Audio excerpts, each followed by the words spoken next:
Hello and welcome to Morgan Latif Presents. I'm joined today by Rea Eldem.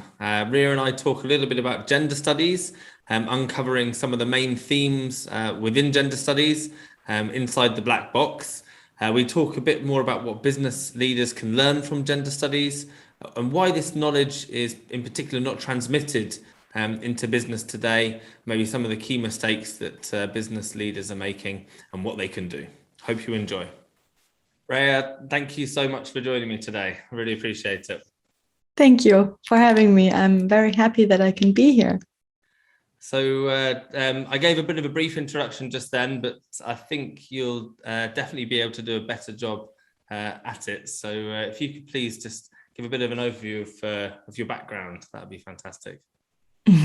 Sure. So my name's Rea Eldem, and I have a background in gender studies. I went to do my master's in gender studies at the University of Cambridge. Before that, I studied cultural studies in the south of Germany. I'm from Germany originally. I did grow up abroad, though, in different cities in Asia. And during my master's in the UK, I realized that a lot of knowledge within gender studies is just very much staying within gender studies. And I didn't really see much transfer happening, not in the UK, but particularly not in Germany, which is why I decided to move back afterwards. And unlike most of the people in my course, I did not go down the path of academia, but instead I founded Invisible Berlin, which is a small Berlin-based agency that supports organization on gender equity, redesigning their work culture, I would say. So gender studies and how that can translate into business, and also a little bit about Invisible Berlin. Really looking forward to learn and discuss and explore in this conversation. Before we go into that, it'd be just interesting, is there any particular reason why this topic resonates so much, or it's so important for you? That's actually a really good question. I don't think I've ever had this, awakening moment where I realized, oh, this is what I need to do. However, I did always come across gender as a category since I started studying. It was always very relevant. In my bachelor degree, I focused a lot on ethics and decision making, and I did a lot of research on how people take decisions. And also there, gender always came up. Then afterwards, I focused on design thinking and did a lot of courses in innovation and solution strategies for corporates. And also there, gender always seemed to be a very relevant category. And it just started to get me thinking. And then I started to reflect as I got a bit older on my childhood. And I realized that having grown up in like very affluent communities, in expatriate bubbles in Asia, there were literally no women in leadership. It was a very traditional lifestyle, heteronormative family models that were presented to me. And up until I moved back to Germany for my degree, I don't think I really had any friends with working moms. Wow. Yeah, that's it's still a prevalent topic, isn't it? You look at, especially for example, Japanese culture even, and how difficult it is still for women to get ahead in that environment. So definitely still the case. Yeah, and it's interesting how that wears off because I was in very like Western surroundings because most of the people I went to school with, international schools, were people from Germany in that case. But it wasn't families who moved because of families' careers. It was families who moved because of fathers' careers in the end of the day. And everyone else just sort of like, tagged along, I guess. So, but I never reflected upon that because it was just my norm and it was invisible to me because I grew up like that. Is that how that you came up with the name of the company as well? Yeah. I think often we don't see things that are so obvious because we are sort of used to them, that really applies for corporates and work culture as well, because I think as an outsider, you sometimes look at a different culture and it's so easy for you to pick on interesting things, but within your own context, you're just not not very it's not very easy to see what's up. Yeah, no, it's things become normalized as well, don't they? And I guess it's also probably a human thing that you get used to and familiar with your conditions, and that becomes what is typical. Yep, very true. So talk to me a little bit about gender studies, because I was super interested in having this conversation as well, because I must admit, before doing a little bit of research for this conversation, my knowledge was fairly limited, although I've talked an awful lot about diversity, equity, and inclusion. So, and I'm believing it might be a little bit of a black box for many people. So if you could just talk to me about just principally what the main topics are and what the research says. Yeah, I would love to do that. So gender studies as a discipline looks at gender. So the category of gender, which is interesting because in German, we don't have a word for it, actually. Fun fact. So thinking about how one's gender identity and how humans ascribe certain character traits and ideas and stereotypes in the end of the day to these boxes, how that will impact you and your lived reality. I would say that's like in a nutshell what gender studies is about. And you could look at that from many different perspectives. You could look at it from a medical point of view and look at how, for instance, when we think of medicine and research about health, how that is influenced by gender. You could also look at it from a history point of view and look at how the way that we have our own understanding of our own history, of different countries' history, is also shaped by our understanding of gender. You could look at it from a sociological point of view and look at what the category of gender does to human interaction in different settings. So what really fascinates me about gender studies is that it's basically everywhere, and different universities also looking into research now thus have different departments. For instance, where I studied at the University of Cambridge, the gender studies department usually ascribed to different faculties. So it could be linked to politics, or it could be linked to the Department of Sociology. It depends on the perspective that you would like to take on.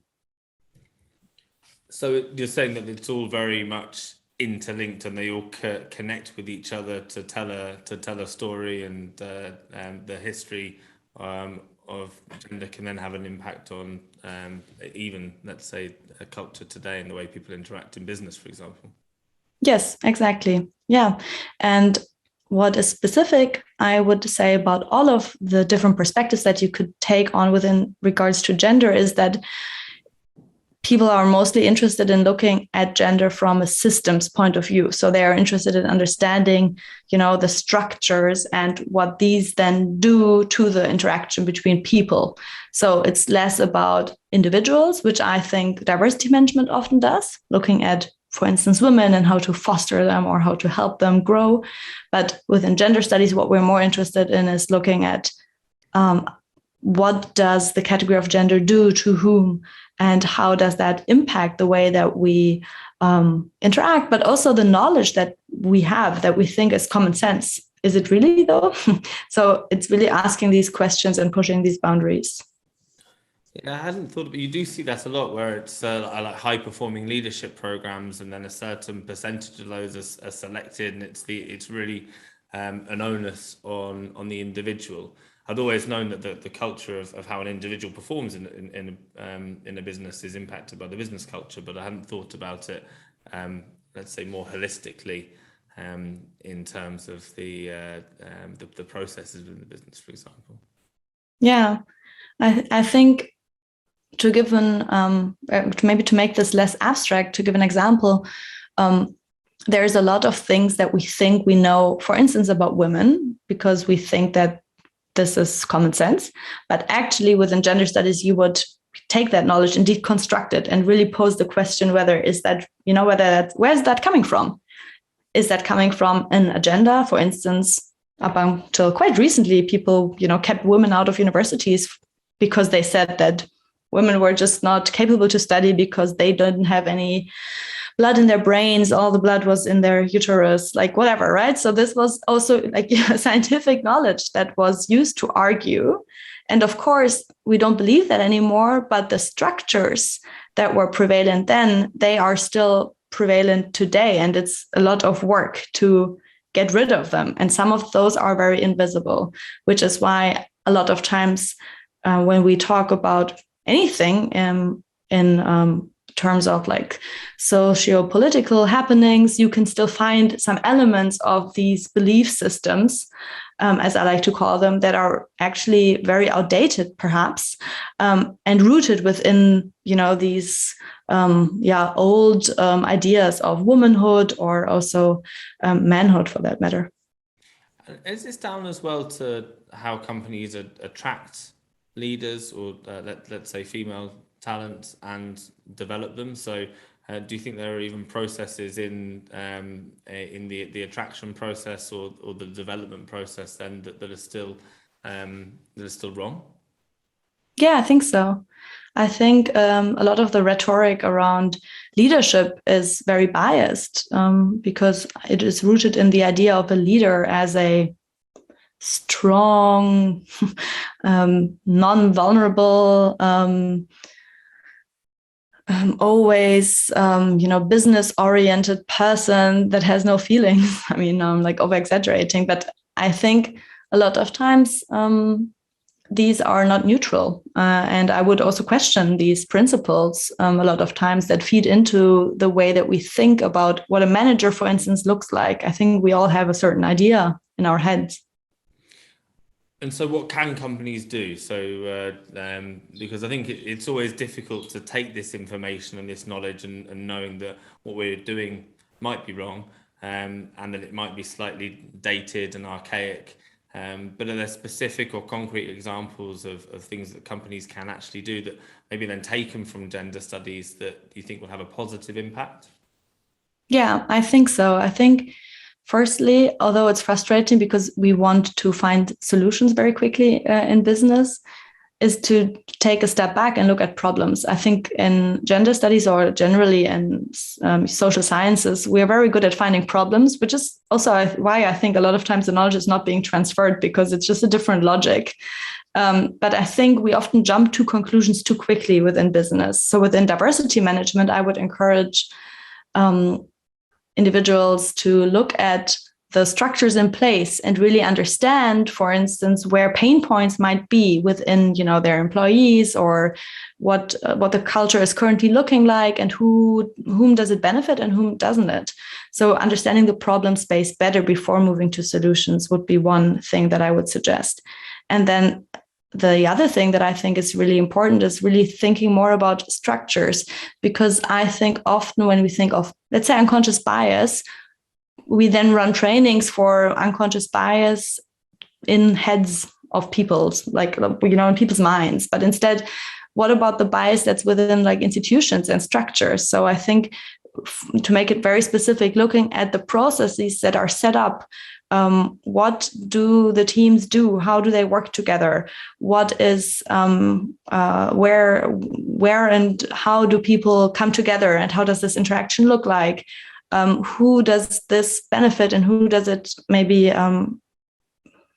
not help, or make it, for whom is it difficult to work within these structures? So asking these questions, I think, would be more helpful, in contrast to looking at, for instance, how to qualify women better. Right. Okay. So it's again really focusing on the structures and processes rather than the individual. Are there any you mentioned then in terms of how are the meetings structured, or how is the business organized? To take it a step further, are there any examples of what good and bad looks like, so people can visualize it? So how should people organize their meetings, or have the business processes structured internally? So I'm always a very big fan of fixed structure. So I think especially within startups where everything's very fluid and everyone's friends, it's very hard to have these conversations. So I really like organizations that set up clear feedback loops and clear check-ins and check-outs, where basically getting people's opinion is a fixed part of the work routine.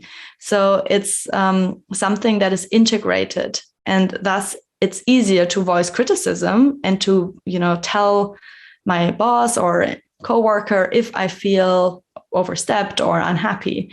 So I think, for example, in meetings, having a very clear check-in in the beginning that's always there, and a check-out where I know I can rely on and I can voice my opinion. And when you say a check-in and a check-out, what do you mean by that? I mean like a 10 to 15 minute slot where everyone is asked one question. It could be something like, how do you feel today? And then everyone has a go, and everyone has the same airtime, and it's just an opportunity for me to check in or to check out. Right. Okay. And you just so I understand this as well, is it potentially because males are slightly more self-confident in the whole, and this is an assumption, than females, is why it's a good process to follow? Might be, but according to the research that I know, it's also often the case that the behavior is read differently. So if, for instance, I, as a self-identifying woman, would, voice, oh, actually, I'm not feeling happy today. I felt interrupted the whole time. People would find that very aggressive. Whereas if the same sentence would be said by you, perhaps it would be perceived differently, right? So there's also a lot of double standards going on. That's why I think helping everyone in the team to get better at acknowledging different needs and voicing them and talking about them is something that's actually the role, or should be the role, of leadership, I think, because they have the privileged position in helping the others to say what they need. It's an interesting one, because you mentioned about different trainings that people get, and in terms of gender awareness. And I'm just thinking, do you think there's something that companies could be doing more in terms of their learning and development, especially for the leadership teams, of how to structure this? Do you mean beyond trainings? Beyond unconscious bias, for example. So if you talk about diversity and inclusion training, almost everybody starts with unconscious bias. A lot of people don't think it works, and then they don't really know where to go or what to train or what to talk about. So I'm just wondering if there are other things that you can think of that might even come from gender studies that companies can train their leadership team on that might be more relevant, that might work. Yeah. So what I always prefer over trainings, for me, trainings are, so the goal of a training is really to train, so to educate and to inform. Whereas a workshop for me entails room for growth, for discussions, and for exchange. And what we at Invisible really try to do is beyond training. So we also feel like, for instance, unconscious bias, if you just do a training, a lot of times people then don't really know what to do with that new knowledge. So they need the time and space to talk about what will come next. And often the knowledge is already there, and also the motivation. So in our experience, it's just really about curating these conversations and really making people understand that there's a lot of knowledge already within the organization and a lot of diversity, a lot of different perspectives. And it's just about curating a learning opportunity from each other. With regards to gender studies, I think that what has been really good about the whole scientific area of feminist research, gender studies, this whole area, is that it has been very self-reflected. It has had a very big learning journey over the last decades, because within gender studies too, up until very recently, there was a very, very narrow understanding of womanhood.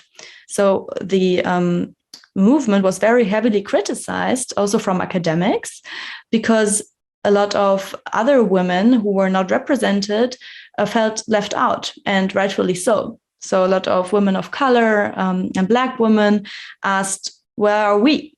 What kind of woman are you representing with your, white middle class feminist claims?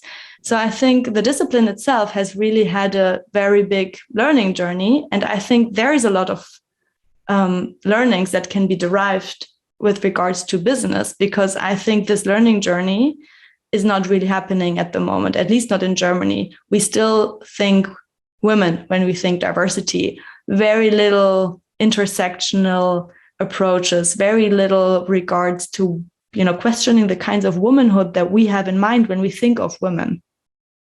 Yeah, no, and if you talk about quotas, for example, outside of parts of North America, especially not in Europe, you don't see many quotas for other types of diversity. So it's clear that that's also going to pose its challenges in the future, though, I think, where having a quota for everything becomes quite difficult, because then actually there's probably not enough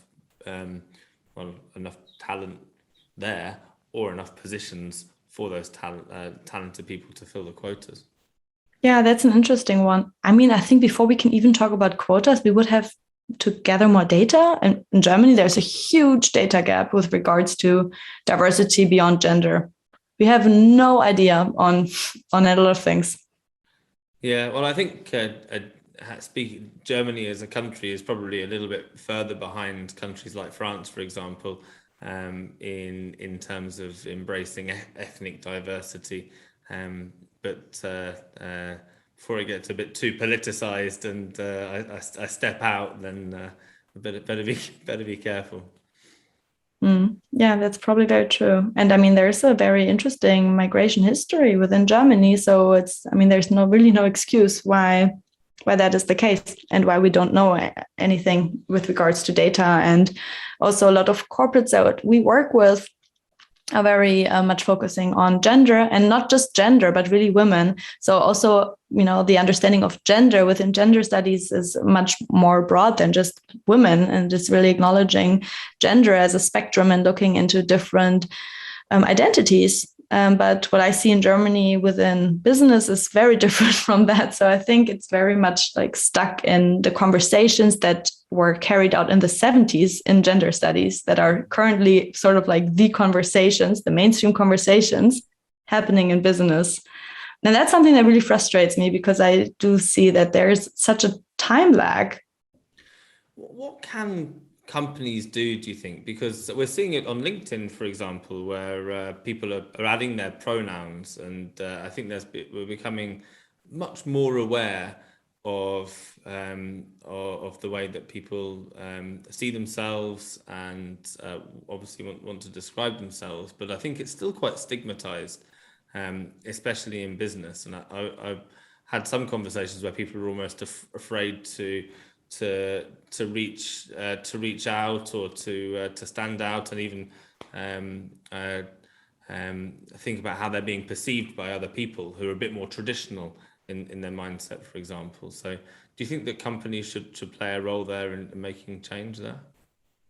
I think they have to, because if they want to be attractive to young talents, I think it's a time bomb, to be honest. I think a lot of young people, talented, well-educated people, are just going to be very critical of companies that they choose to work for. And I think high qualified people can choose. So I think it's not just a matter of, what companies want to do, but also I can already see a sort of movement that a lot of companies are falling behind. And if I get weird Christmas cards in my letterbox by some like telephone service that I have apparently signed 5 years ago, and then I see like 10 white old men in suits, it signals something to me, and it doesn't signal, oh, this is an interesting employer. So I think they need to but also because of employee branding reasons. Why is it so stigmatized still? You mean like being non-binary or trans? Yeah, exactly. I think, I can just talk about Germany, but I think it's because a lot of uncertainty is happening. And I think a lot of people don't like to admit that they don't know stuff in our society. And I think corporates a lot of times don't have the climate where I can feel psychologically safe to voice my uncertainty. So I think that then pushes anyone, but especially I would say managers or those with more responsibility, into playing a role, into performing as those who know everything. And then there's a conflict because, oh, I might not know how to use the right pronouns for this person, but I wouldn't ask because I would then out myself as someone who's not knowledgeable. And I think we need to get better at embracing, this vulnerability that's happening in that moment. Yeah, it's interesting how it keeps coming. The discussions can often come back to vulnerability and empathy, but I think the biggest lesson that I've taken away is also then creating the culture where people feel confident to have an open discussion and not make them. It's not necessarily that they're making a mistake if they get it wrong, but having the conversation rather than avoiding the conversation is probably much better. But people shouldn't be afraid to do that.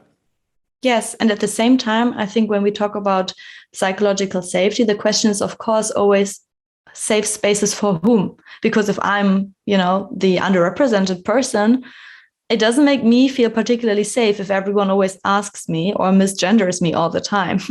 So I think that's also something to just be aware of, because I think often the question of who should be able to ask which questions is a bit skewed. Because yes, I agree that we need to get better at, and I just said it, at giving, those who are not as knowledgeable the opportunities. But I think it shouldn't be the job of the underrepresented group to educate, because I think that's then the company's initiative that's asked to create spaces where, people can educate themselves without having to trigger others. So I think it's really about managing the different awareness levels. It doesn't even have to be discriminated groups. It can also just be, and we have that a lot with our clients, a lot of knowledge gaps. So you have corporates or startups where some are super aware and others are very unaware and, continuously doing microaggressions and just not really reflected of their actions without bad intentions. And then those who are very aware are so frustrated because they feel like they're continuously doing work for free and educating everyone and doing emotional labor. So I think acknowledging this gap and then trying to bridge it is something that organizations can do by doing workshops, for instance. So it's kind of segued quite nicely onto Invisible Berlin, and you mentioned it at the beginning of the conversation that the reasons why you set this company up, and it seems to be going exceptionally well, which I love. But could you just tell us a bit more about the company, about what you guys do, what kind of companies you work with, and then how people can get in touch? Yes, I would love to do that. So we have this approach that I mentioned before, where we really try to look at the work culture. And we do that by doing trainings for education, workshops for giving room to exchange, and also really giving employees the chance to design their work culture. And we help by using design thinking and some other methods, but mostly design thinking. As an innovation method. So we basically help and inspire them to then come up with ideas themselves. And we are always very inspired to see that a lot of times there is a lot of, creativity, and it just needs some guidance. And then what we also do is we do consulting projects. So we also use design thinking in these consulting projects, which means that we have a very qualitative approach. We run employee interviews. We talk with different kinds of stakeholders and understand better how they feel when they go to work. We also do user testings, so very design thinking inspired methods, where we look at companies' materials like their websites or job postings, and then we test them with the user group. And that's really eye-opening a lot of times when it comes to gender and diversity and equity, because often companies think that they're getting it right, but then we test it with maybe an 18-year-old university student, and they say, I don't feel spoken to, I don't feel represented in this material. And then we can feedback that. And then we design solutions with the clients together. So these are like the three things that we do: consulting, trainings, and workshops. And with regards to whom we work with, it's very diverse, actually. We do a lot of projects with startups, tech startups within Berlin, but also those who are more international. And they often have the challenge that in the UK and in the US, the conversation is different than in Germany. So they approach us because they wonder on how to make sure that the German teams have a conversation about it without enforcing an American discourse up on a very different cultural context. Which I think is, we've touched on it or alluded to it here a couple of times, but the cultural differences and where the conversation is at and what's relevant in terms of the conversation is huge. So for multinationals, I can imagine needs to be a level of standardization in terms of the discussion that's happening, but also, let's say, not forgetting the local nuances as well. Very true, exactly. Otherwise, it's also hard for participants to understand the relevance to them personally. So if we could wrap up, if there are any, let's say, key takeaways, anything that you'd want to really force home or emphasize as part of the end of the conversation, what would they be? So one thing that I can't stress often enough is really this topic of solutions versus problems. I really would like the conversation within business to get inspiration from gender studies, and so far as to look more at the problems before jumping to quick solutions. I often find that very frustrating to see that solutions are just created out of nowhere, and I don't really see how they're rooted in the needs of those who actually work at the place. So I would really like more patience and more of a nuanced understanding of the problems, and then giving the employees the chance, or whoever you are, maybe stakeholder group XYZ, whoever you want to reach, to co-create. Because I think oftentimes, and this is related to the first point, the solutions are then created like for others, but not with them. And I think that's very toxic. So I would really like to see a more of a eye-leveled approach to all of this that really takes into consideration the complexity of people's identity. And this is the main thing from gender studies, looking at intersectional identities. You are never just one thing. I'm not just a woman. I'm not just a white woman. I'm not just a German white woman.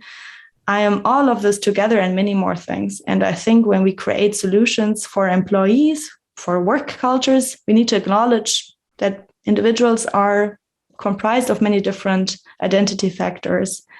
And I would really like organizations to acknowledge that, and then to give more space to the ones who are actually in the organization to do something with that.